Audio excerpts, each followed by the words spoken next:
Facebook, de nuestro perfil de Twitter y también a través de nuestro WhatsApp.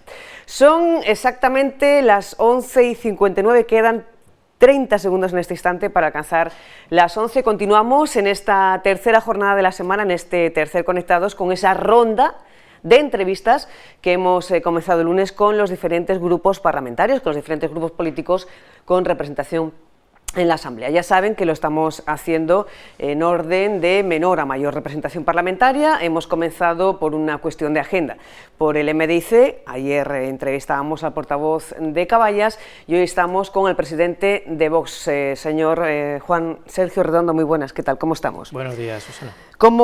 ¿Qué situación, cómo ve la situación de Ceuta, su grupo parlamentario, su grupo político? ¿Cómo definiría la situación de cara a este inicio del curso político que acaba de arrancar? Bueno, una situación que sigue siendo complicada, difícil para todos los ceutíes. Seguimos arrastrando la situación derivada de la invasión del pasado 17 de mayo. Eso afecta directamente a la cotidianidad de todos los ceutíes. Y bueno, pues es una situación pues que viene a trastornarnos, a complicarnos el día a día y pues la situación en la que nos movemos buscando soluciones que no llegan, que siguen dilatándose en el tiempo y bueno, pues desde nuestra posición seguimos en esta exigencia de que se den soluciones, de que se aporten las ideas necesarias para solucionar estos problemas, porque precisamente de esta situación complica o se complican otras situaciones que ya de por sí estaban complicadas antes de aquel nefasto día del 17 de mayo, de esa invasión, y que ya venía derivado pues de la crisis, de la pandemia, del tema del colapso económico de la ciudad, etcétera, etcétera. O sea, una situación complicada. Un curso político que ha comenzado de nuevo con imágenes de tensión, de crispación en la Asamblea, imágenes que han vuelto a aparecer en los medios de comunicación nacional. No sé cómo define, qué siente cuando ve esas imágenes de trifulcas y de altercados en los medios nacionales. Vox denunciaba hostigamiento por parte del resto de partidos políticos, el resto de formaciones pues acusan a su formación de ser quien genera la crispación en la Asamblea. Bueno, las imágenes están ahí, afortunadamente los ciudadanos tienen acceso a ver los plenos y a ver cómo se desarrollan los mismos. Nosotros llegamos, presentamos nuestras propuestas y nos encontramos con ataques permanentes hacia las posiciones que nosotros defendemos, que pueden gustar más o menos al resto de los grupos, pero son tan respetables como las que ellos presentan. Resulta que nos encontramos con la situación que, como nuestros argumentos no gustan a ciertos grupos políticos, o incluso al presidente de la ciudad, pues nos interrumpe constantemente, o sea, nos interrumpe cada 2 por 3, no deja hablar a nuestro portavoz del grupo parlamentario, y cuando solicitamos réplica o pedimos alusiones, directamente rompe con el reglamento, rompe con lo que establece el reglamento. En el caso de las alusiones, no nos deja hablar, dice aquí se ha acabado, no tenéis nada más que decir. Claro, evidentemente eso es injusto, va contra el reglamento y nosotros tenemos que presentar la correspondiente protesta. En el momento que protestamos, en el momento que intentamos hacer ver que se están conculcando nuestros derechos, pues se inician las imágenes de tensión que aparecen o que todos los ciudadanos pueden ver en los medios. Pero no es algo que nosotros provoquemos. Nosotros llegamos, exponemos nuestras propuestas, utilizamos los términos que creemos que son los adecuados en la defensa de estas propuestas y si no gustan a los demás nos encontramos con la réplica, nos encontramos que se nos intenta silenciar y por lo tanto nosotros a eso claro que nos enfrentamos. Precisamente uno de los términos, una de las cuestiones que ha generado momentos de crispación en el pleno, de las que ha comenzado a protagonizar estos momentos de crispación, es la acusación de forma insistente a varios diputados de otras formaciones políticas de pro-marroquíes. Sí, efectivamente, es un término que parece ser no gusta al resto de los grupos políticos, pero por lo que se ve sí les parece perfecto que se nos llame continuamente por otros grupos, bueno, el Partido Socialista, MDC, Caballas, incluso el Partido Popular, de ultraderechistas, de fascistas, de racistas, de xenófobos, de islamófobos, de niñatos, o sea, utilizar todo tipo de calificativos despectivos contra Vox, pero ahí no hay problema, eso no genera ningún tipo de crispación, pero si Vox llama promarroquíes, señalando a aquellos grupos que entendemos desde nuestros posicionamientos políticos que están contribuyendo a la marroquinización progresiva de la ciudad, pues entonces ya tenemos un problema.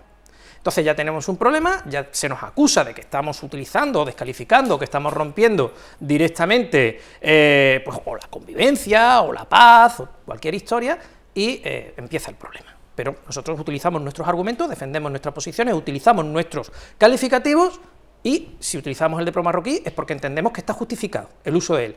¿Pero tienen pruebas de que haya diferentes diputados o diferentes grupos parlamentarios que defienden bueno, o están contrarios a la soberanía española de Ceuta? Nosotros, cuando utilizamos el término pro-marroquí, señalamos a aquellos que hacen política que marroquinizan la ciudad, que hacen que nuestra ciudad tenga la apariencia, las formas o el día a día de una ciudad más propia del Reino de Marruecos que de una ciudad de España. Y nosotros, a esas personas que defienden ese tipo de políticas, por supuesto que las señalamos como pro-marroquíes, porque marroquinizan una ciudad española, o porque su intención es darle apariencia a la ciudad de una ciudad de formas de vida marroquí y no de formas de vida española.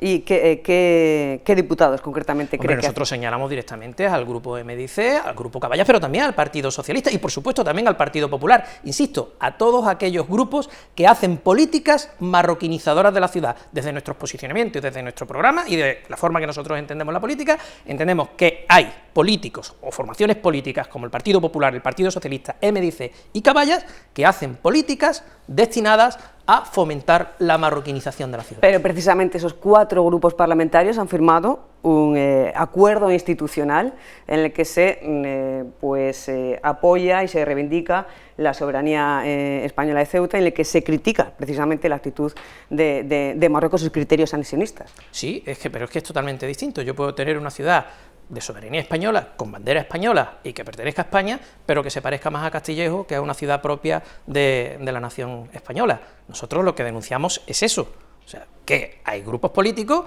que sí, pueden salir en apariencia a defender la españolidad de Ceuta, pero en el fondo están convirtiendo a Ceuta en una ciudad más, o con las características propias de una ciudad marroquí que de una ciudad española, y eso afecta. Esa marroquinización progresiva de la ciudad afecta directamente a esa españolidad que se supone que ellos dicen que defienden.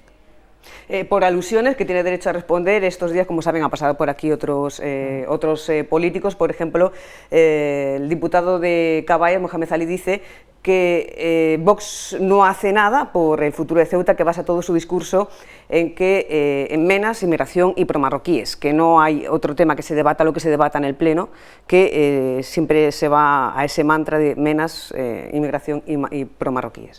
Eso evidentemente es falso, insisto, se pueden ver nuestras intervenciones en los plenos, las propuestas que llevamos, muchas de ellas son propuestas muy interesantes para la ciudad, pero por ese cordón antidemocrático que tienen formado o que han suscrito la mayoría de las fuerzas políticas que están representadas en la Asamblea, pues no salen adelante. O sea, nosotros hemos llevado propuestas en sanidad, propuestas en seguridad, propuestas en comercio, propuestas en economía, propuestas para nuestro puerto, propuestas para el turismo en todos sus aspectos, desde el turismo acuático, CECAN, etcétera, y han votado en contra. Hemos llevado propuestas para las mejoras de nuestras barriadas y han votado en contra y no han salido adelante. ¿Estarían pues dispuestos a alcanzar, no sé si llamarlo acuerdo, o para evitar que se vuelvan a producir esas situaciones de crispación, de tensión en el Pleno? Acuerdo en el o hacer autocrítica. Mohamed Ali ayer hacía autocrítica de, bueno, pues yo he cometido errores, no lo estamos haciendo bien, la imagen que se está dando de Ceuta fuera en los medios nacionales pues no es buena, si la tensión en el Pleno sigue de esta manera. ¿Se hace autocrítica por parte de Vox? Nosotros no es que hagamos autocrítica, nosotros, insisto, los plenos están ahí, se retransmiten y la gente lo puede ver. Nosotros llegamos y defendemos nuestro programa y defendemos nuestras propuestas con educación, con respeto y con las formas que nosotros entendemos que se tienen que defender, siempre desde nuestros posicionamientos políticos, que pueden gustar o no pueden gustar, pero nosotros no llegamos a alterar el orden porque defendamos nuestras propuestas. Nosotros hemos sido votados y hemos sido elegidos para estar en esta Cámara y nosotros actuamos en función de los criterios y de ese programa político que teníamos. Si a los demás no les gusta y nos interrumpen y nos acosan y sobre todo impiden que pongamos de relieve en cuestiones que entendemos que deben conocer los ciudadanos, pues entonces nosotros nos tendremos que defender y tendremos que exigir que se nos respete y que se nos permita también poder manifestarnos. Si encontramos que no se va a seguir permitiendo, o sea, que el presidente cada 2 por 3, que le parece, que interrumpa, que no nos deje hablar, que no nos permita, o que se salta el reglamento y no nos permita intervenir por alusiones, pues nosotros, insisto, tendremos que defender y exigir que se nos respete como el resto de los grupos de la Asamblea. ¿Creen ustedes en la convivencia cultural de Ceuta? Bueno, yo soy de Ceuta, he nacido aquí, mi familia es de aquí, yo he convivido y sigo conviviendo, pero una cosa es la convivencia que tienen los ciudadanos, la natural convivencia de los ciudadanos dentro del orden y del respeto, y otra cosa es la convivencia política de un proyecto o un experimento social, o una politización de ese término de la convivencia que hace el gobierno de la ciudad, que por supuesto intenta omitir los graves problemas que tiene la ciudad en materia de convivencia, en materia de orden, en materia de seguridad, en materia de respeto. Bueno, pues él, como digo, intenta politizar ese concepto y nosotros lo que intentamos es poner ese concepto de convivencia dentro de ese respeto a las leyes, de ese respeto a la norma y de ese respeto a los ciudadanos en toda su expresión. Y nosotros defendemos esa convivencia, por supuesto, pero siempre con orden y con respeto a la ley. ¿Pero cómo es ese modelo de convivencia según el orden y respeto a la ley? ¿Aquí en Ceuta no se respeta la ley? Evidentemente no. Vemos cómo se queman contenedores, vemos cómo se apedrea a la policía, vemos cómo se apedrea a los bomberos, vemos cómo se generan disturbios y hay inseguridad en las calles. Eso altera la... Pero me refiero a convivencia cultural. Pero es que eso no está en cuestión, la convivencia cultural no está en cuestión, nosotros exigimos, nosotros respetamos, por supuesto, como ceutíes, respetamos la convivencia, pero insisto, dentro de un orden y el respeto a las leyes, que las leyes son las propias de la nación a la que pertenecemos, las leyes de España. Al margen de pues esta situación de crispación política con la que ha comenzado un nuevo curso, pues la situación de Ceuta la acaba la situación que ven de Ceuta la acaba de manifestar. De cara al futuro, ¿qué cree que es lo prioritario? ¿Dónde se debería empezar a actuar? ¿Qué serían las prioridades en un espacio de tiempo corto, medio plazo? Evidentemente, solucionar el grave problema migratorio que tenemos en la ciudad, el problema migratorio que a su vez genera un problema de seguridad que a su vez lastra nuestro desarrollo y evolución económica. Ha criticado cómo se ha hecho por parte del del gobierno local, también del gobierno nacional. ¿Cómo hubiera actuado Vox? ¿Qué hubiera hecho Vox ante la situación que se vivió, los episodios que se vivieron aquí el 17 y el 18 de mayo? Desde luego no improvisar. Nosotros veníamos denunciando la situación y veníamos exigiendo modificaciones legislativas desde hace ya mucho tiempo que permitieran que se pudiera repatriar a los menores y a los mayores al Reino de Marruecos, porque sabíamos perfectamente, y porque por todo es conocido, porque las evidencias están ahí, que Marruecos utiliza a su población para presionar migratoriamente no solo a Ceuta y Melilla, sino al resto del país. Entonces nosotros exigíamos que se hicieran las correspondientes legislaciones, o sea, modificaciones legislativas, en el caso de cuando el Partido Popular tenía mayoría, o ahora que el gobierno es el Partido Socialista, se podían haber hecho las modificaciones que permitiese esas devoluciones express, esa agilidad a la hora de poder generar este tipo de expedientes para hacer estas devoluciones, y no se ha hecho. ¿Qué es lo que se ha intentado hacer ahora? Improvisar. Había un acuerdo desde 2007 que no se venía cumpliendo o que no se tenía ningún interés por cumplir, y ahora, pues han intentado cumplirlo de mala manera sin utilizar los cauces y los mecanismos adecuados. Han tenido 3 meses desde el 17 de mayo hasta que se pusieron en marcha las primeras fallidas repatriaciones que se hicieron a Marruecos, y no han hecho ningún expediente, y no se ha hecho ningún expediente, y por eso lo ha paralizado el juzgado. Y ahora viene el señor Vivas a decir, incluso en este programa y en sus manifestaciones públicas, que los van a hacer en 1 mes y medio. O sea, han tenido 3 meses y no lo han hecho, y ahora los va a hacer en 1 mes y medio. Yo creo que eso es estafar, eso es engañar a la ciudadanía. ¿Y cómo lo hubiera hecho Vox? Insisto, según el acuerdo y según la legislación en materia de protección a menores que existe o que está en vigor, nosotros, conforme a la ley, hubiéramos empezado a trabajar para que esos expedientes estuvieran en tiempo y forma y que los juzgados no hubieran paralizado estas repatriaciones. Se hubiera tardado más o se hubiera tardado menos, pero no se hubieran paralizado. No, que improviso, llega el mes de agosto, 3 meses después, nadie ha hecho nada, delegación del gobierno no ha hecho nada, la ciudad autónoma y menores no han hecho nada, y ahora viene el presidente de la ciudad y dice que en 1 mes y medio, después del ridículo que se ha hecho, pues que lo van a tener hecho. O sea, en 1 mes y medio sí, no se ha podido hacer en 3 meses. O sea, yo creo que los hechos hablan por sí solos. Y mientras, porque los expertos dicen que esta repatriación o devolución asistida va a prolongarse en el tiempo durante meses, incluso más de 1 año, ¿cómo hubieran afrontado la situación en la que está Ceuta? Nosotros también lo hemos manifestado en infinidad de ocasiones.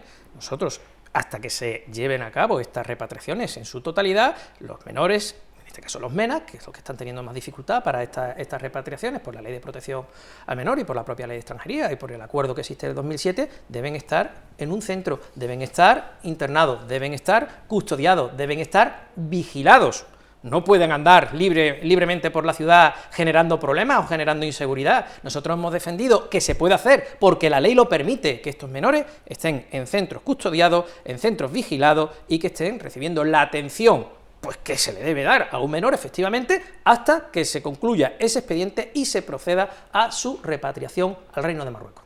¿Encerrados? Encerrados, internados, custodiados. Nuestros hijos, por ejemplo, están por las mañanas en colegio, están controlados por sus padres. Si se detecta que un menor no está custodiado por sus padres, seguro que la autoridad busca a esos padres para ver qué pasa con ese menor. Pues nosotros decimos lo mismo, estos menores tienen que estar permanentemente tutelados, permanentemente custodiados y deben estar en centros vigilados. ¿Por qué? Porque hay menores, por supuesto, que generan problemas y menores que están generando inseguridad en la ciudad de Ceuta. Por lo tanto, entendemos que tienen que estar en un centro permanentemente custodiado, que no es lo mismo que estar encerrados. ¿Vigilados permanentemente? Vigilados permanentemente. ¿Y cuando salen a la calle? Tienen que estar tutelados y vigilados, porque la ley así lo recoge. Un MENA no puede salir solo a la calle, tiene que estar vigilado y tutelado incluso cuando sale a la calle, y eso lo dice la ley. Incluso con 17 años. Incluso con 17 años y con 18 años. Tiene que estar, incluso... Con 18 ya no es menor. Hay un límite, hay entre una pequeña línea entre los 18 y los 21, en lo que no se sabe todavía dónde reside esa tutela. Entonces, ahí debe estar permanentemente tutelado y vigilado, hasta que se les repatria a Marruecos. Entonces nosotros entendemos que hay que hacer una estricta observancia de la legislación que hoy tenemos vigente y, por supuesto, iniciar el proceso parlamentario para hacer las modificaciones legislativas necesarias para que las devoluciones sean inmediatas, en caliente, en frío o en templado, da igual. Cuando alguien salta a nuestra frontera y entra de manera ilegal en nuestro territorio, deben ser expulsados inmediatamente. Desde el resto de formaciones políticas se apela constantemente a la unidad ante esta situación de crisis que vive Ceuta. Pues en algunos temas como estos se apela a la unidad, a aparcar las diferencias políticas para trabajar en un objetivo común, que es poner solución a este asunto. ¿Estarían dispuestos a ir de la mano del resto de grupos parlamentarios para resolver esta situación ahora según marca la legislación vigente, como se ha hecho? La unidad no es la comodidad de Vivas. Eso también lo queremos dejar claro. Él, cuando habla de unidad, lo que está pensando es en su comodidad política, en que todos los grupos estén a su idea o a su proyecto o a sus intenciones políticas, sin cuestionarse. Él utiliza el concepto de unidad para su beneficio político, estando él en minoría como está desde el gobierno, sin crítica. La crítica no existe porque entonces se pone en riesgo la unidad de acción. No, nosotros entendemos que esta situación se tiene que solucionar, nosotros hemos aportado y proponemos las medidas para solucionarla, pero por supuesto que vamos a criticar y vamos a fiscalizar y vamos a denunciar la acción del gobierno si no se cumple con lo que entendemos que se debe cumplir, que es con el bienestar de los ceutíes, con la seguridad de los ceutíes y con toda la actuación directa para que estos menores, o en general adultos o menores, sean repatriados cuanto antes. Precisamente Vivas pues apelaba esta semana cuando pasaba por aquí que recapacitaran y que se replantearan la imagen que se está dando de Ceuta en los plenos, una imagen que cree que no merece la ciudad, y pedía que se replantearan esta situación. Nosotros lo que pedimos es que recapacite él en su posición, que nos permita poder desarrollar nuestra labor parlamentaria sin ningún tipo de intromisión, sin intentar dirigir el discurso que nosotros tenemos que llevar. Él tiene que respetar al grupo parlamentario Vox, él tiene que respetar las intervenciones de nuestro portavoz en el grupo parlamentario, que recapacite él si realmente él está haciendo lo correcto, que recapacite si realmente él cree que está cumpliendo con el reglamento, si está respetando los turnos de palabras de nuestro grupo parlamentario, si él piensa realmente que él puede dirigir el discurso de lo que legítimamente dice el grupo parlamentario Vox, porque para eso nos han votado los ciudadanos, para representar y para decir lo que ellos piensan y que estaba plasmado en nuestro programa y nuestro ideario político. Yo creo que quien debe recapacitar es él y permitir que nuestro grupo parlamentario actúe libremente, porque estamos legitimados para ello. Volviendo al tema de Promarroquí, ya ha manifestado y ha puesto aquí sobre la mesa su postura, ¿es necesario reiterarlo y repetirlo en cada pleno? Sí, hay que llamar a las cosas por su nombre. O sea, el problema es que aquí se ha intentado siempre utilizar, la estrategia de Viva durante 20 años ha sido tender cortinas de humo, intentar utilizar las palabras, eufemismos, para ocultar o enmascarar la realidad que todos los ceutíes percibíamos. Nosotros hemos llegado a la Asamblea para llamar a las cosas por su nombre y denunciar las cosas tal y como son, y ponerlas de relieve, para que los ciudadanos lo vean con claridad, y evitar las cortinas de humo. Entonces nosotros vamos a utilizar los términos que entendemos son necesarios para que el mensaje llegue con claridad a los ciudadanos. ¿Y cuáles son esas cortinas de humo, esas situaciones que se han callado? Pues por supuesto, tenemos 20 años pues, que se ha hablado, bueno, las expresiones poéticas que tanto alude el presidente de la ciudad, de la Ceuta marinera, de una Ceuta idílica, de una Ceuta en la que todos son parabienes. No, no es así. Los que vivimos en Ceuta sabemos perfectamente que esa Ceuta marinera solo reside en la mente del presidente de la ciudad. Esa Ceuta marinera posiblemente existiera hace muchísimos años, pero hoy tenemos una Ceuta con muchos problemas. Y no porque él lo repita, o porque insista en esos conceptos, en esos eufemismos, en esas metáforas, las va a hacer realidad. Hay una Ceuta real, que los ceutíes padecen y que nosotros vamos a llevar a los plenos y las vamos a poner de relieve con toda la crudeza, si hay que decirlo así, pero mostrando la realidad del padecimiento que muchos ceutíes pues tienen en esta ciudad.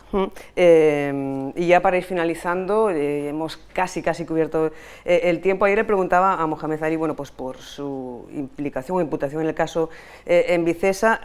Usted también está implicado en algunas cuestiones judiciales. No sé si le preocupa cómo está llevando el grupo parlamentario Vox estos procesos. Nosotros, ya lo hemos dicho muchas veces, no hacemos declaraciones de cuestiones judiciales porque a nosotros se nos denuncia por cualquier cosa.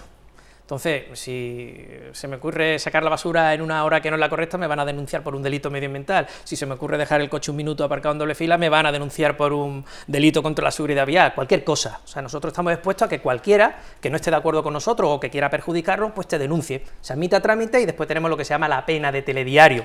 Te aparecen apostados muchísimos medios, o de los que hay en la ciudad, para hacerte la foto, te hacen el artículo correspondiente, entonces ya aparece un delincuente. Nosotros no nos preocupa, yo soy una persona que tengo mi conciencia muy tranquila, yo creo que actúo en consecuencia, creo que soy una persona decente y honrada y trabajadora, y por lo tanto, bueno, pues esta es la parte de la política en los que algunos politizan la justicia con sus intenciones de hacernos pagar a algunos las penas de telediario, y lo tenemos que asumir, pero no es algo que me preocupe. Nosotros nos defendemos, nosotros vamos con nuestra conciencia tranquila y pues así vamos a seguir. A mí también me denunciarían si tiro la basura fuera de hora o aparco... Entiendo que sí, pero vamos, yo no sé si lo harían, pero si a mí me ven, seguro que lo van a hacer. Y no lo hago. ¿Se siente traicionado por algunos excompañeros que hayan podido pues difundir o filtrar unos mensajes privados de la gestora? En política eso suele pasar, sobre todo cuando un partido está naciendo, se acerca a mucha gente que, bueno, va con sus malas intenciones o intenciones de sacar beneficio de la política, de buscarse un lugar bajo el sol en el ámbito de la política, y bueno, nosotros actuamos en su momento pues en actuar pues, para generar o crear un partido pues que diera respuesta a los ciudadanos conforme a lo que exigían.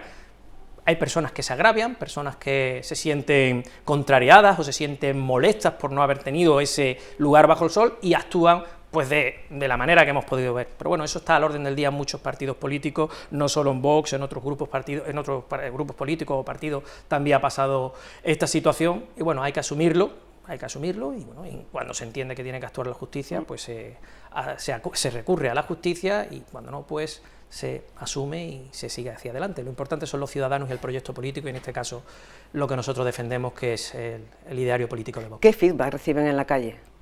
Pues la verdad es que yo me siento, muy arropado por los ceutíes, lo debo decir. Yo, en mi día a día, cuando voy al trabajo, cuando llego a casa, cuando salgo a dar una vuelta por la ciudad, la verdad es que son apoyos, son gente que se acerca, que te hace gestos de ánimo, que se acerca a preguntar cómo estamos, que se solidariza con nuestra situación, ese acoso por lo general que recibimos a través de medios o a través de redes sociales, tal. La gente se solidariza, te da su apoyo, y la verdad es que yo me siento muy arropado por los ceutíes. También es cierto que hay otros ceutíes que no nos arropan, pero bueno, insisto, eso también está al orden del día y forma parte de la política, pero en mi experiencia personal me siento bastante arropado por los farmacéutica. Por eso lo decía, porque precisamente en redes sociales se ha generado una especie de confrontación pues entre ciudadanos que están a favor o ciudadanos que están en contra de su ideario. Como digo, es cuestión de la política. Las redes sociales abren a la ciudadanía el poder expresar. Esa es una de las ventajas, pero también es uno de los problemas que ahora tiene la política, ¿no? Que las redes sociales abren al ciudadano también el poder manifestar su opinión en todos los sentidos, ¿no? Y eso pues genera también sus propias confrontaciones en redes sociales. Como digo, son las cuestiones propias de nuestro tiempo y de las nuevas tecnologías, pero en líneas generales nosotros nos sentimos muy apoyados, nos sentimos arropados, nos sentimos satisfechos con la labor que estamos haciendo, porque entendemos que nuestro mensaje llega a los ciudadanos y por supuesto hemos llegado para defender a aquellos que nos han dado la legitimidad para defender nuestras ideas, y vamos a seguir en esa línea, por supuesto, sin ningún tipo de complejo y, como dice nuestro propio lema, o dice nuestra magnífica diputada Macarena Lona, y también repite nuestra diputada nacional Teresa López, sin miedo a nada ni a nadie. Pues Juan Sergio Redondo, presidente de Vox, muchas gracias por acompañarnos, un placer. Muchas gracias a vosotros, Susana. 11 de la mañana y 24 minutos, continuamos.